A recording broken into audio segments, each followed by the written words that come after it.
Aula risco e custo de capital. Eu dividi esta aula em 4 partes, 4 vídeos. Parte 1, risco, custo de capital e o custo do capital de terceiros.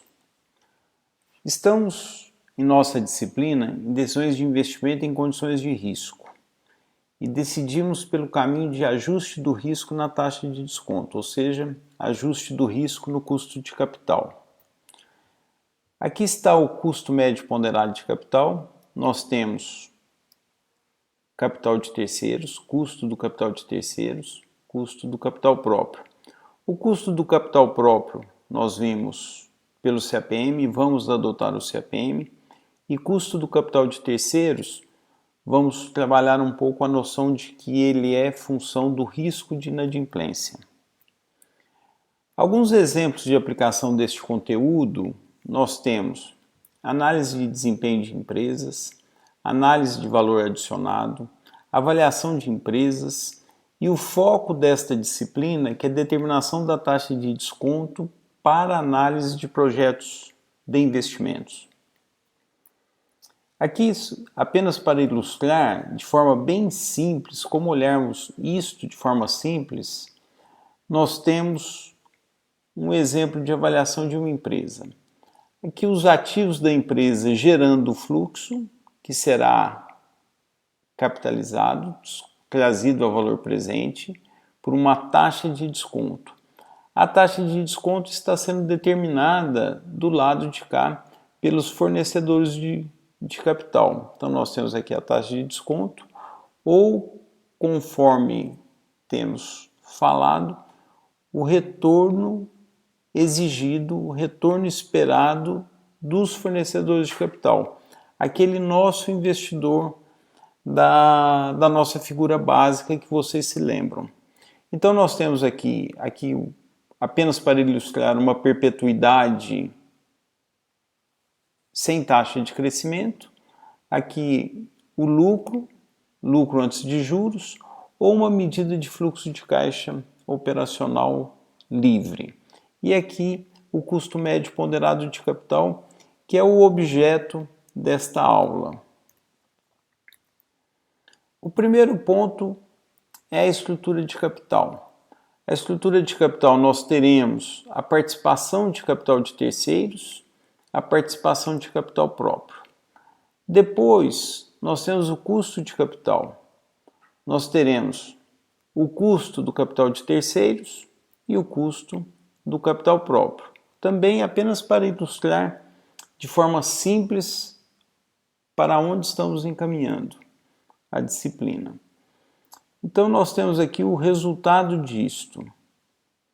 Vejam só, aqui o custo de cada fonte, aqui a participação de cada fonte e o custo médio ponderado de capital, o RWACC ou o custo médio ponderado de capital.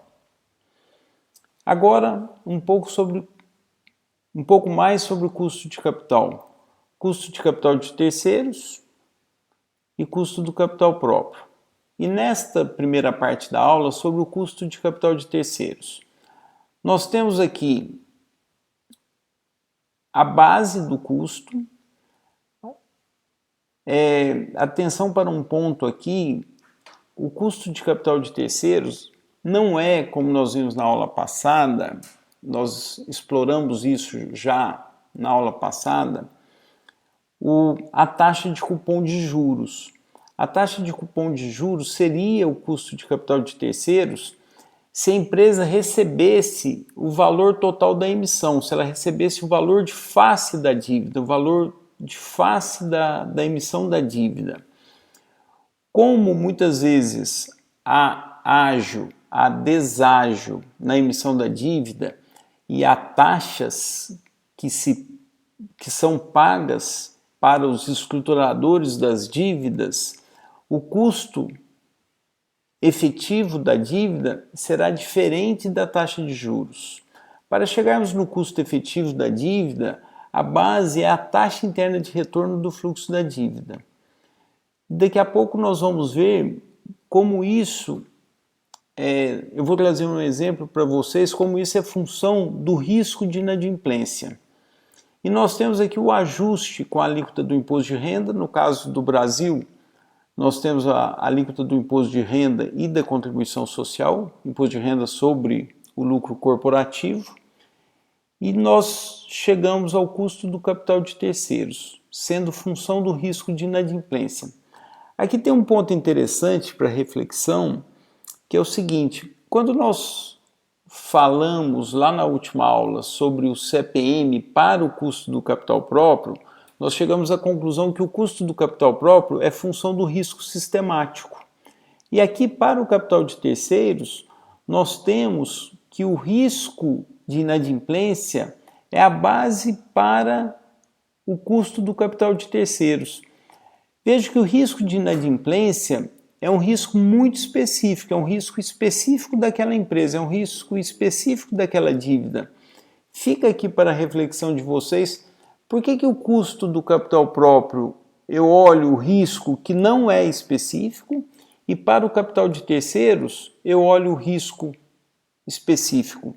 Para ajudá-los na reflexão, eu deixo aqui um ponto do Damodaran, um ponto que ele traz essa discussão e aqui o caminho para vocês estudarem esse assunto.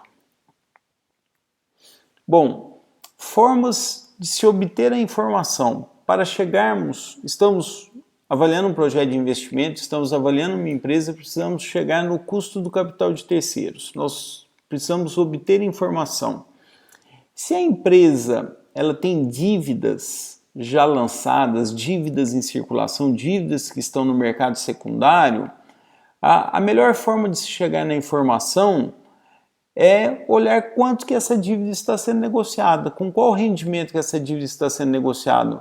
Isso aqui é muito próximo ao custo do capital de terceiros se a empresa for fazer uma nova dívida. Se essa empresa não tem dívida pública, dívida negociada, uma forma alternativa é consultar bancos comerciais, bancos de investimentos, para que esses bancos nos sinalizem qual é o custo de capital de terceiros daquela empresa que estamos avaliando.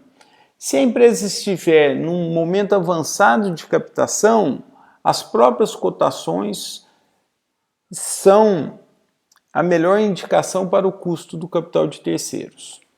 Aqui eu insisto um pouquinho num ponto, que é o custo do capital de terceiros como função do risco de inadimplência.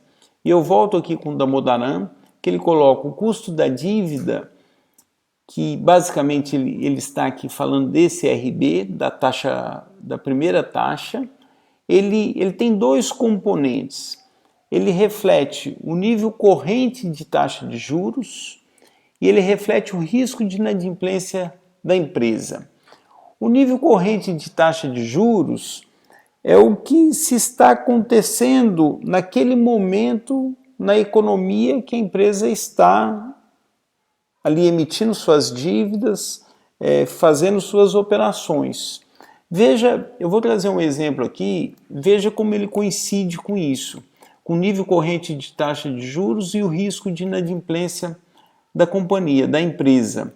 Esse exemplo da Raizen, uma emissão, uma debênture de 750 milhões de reais. Quando essa debênture foi emitida, ela foi emitida com algumas séries. A segunda série dela, ela paga para quem comprou essa debênture a taxa do DI e uma sobretaxa, um prêmio pelo risco de inadimplência. Exatamente isso que está aqui, olha. O DI, que seria o nível corrente das taxas de juros, e um prêmio pelo risco de inadimplência, que está aqui. Quando essa emissão foi feita pela Standard & Poor's, essa dívida tinha uma classificação de 3As. E com isso, ela pagaria DI mais 0,94. E ela já deixou contratado com os compradores dessas debêntures um aumento da taxa caso viesse a ocorrer rebaixamentos de classificação de risco. Então veja só, se ela saísse desta classificação para um duplo A positivo, ela passaria de 0,94 a 0,99, ou seja, os investidores, aqueles que compraram essas debêntures, eles receberiam DI mais 0,99 se esse rebaixamento ocorresse. Então veja que este exemplo é exatamente o que está aqui.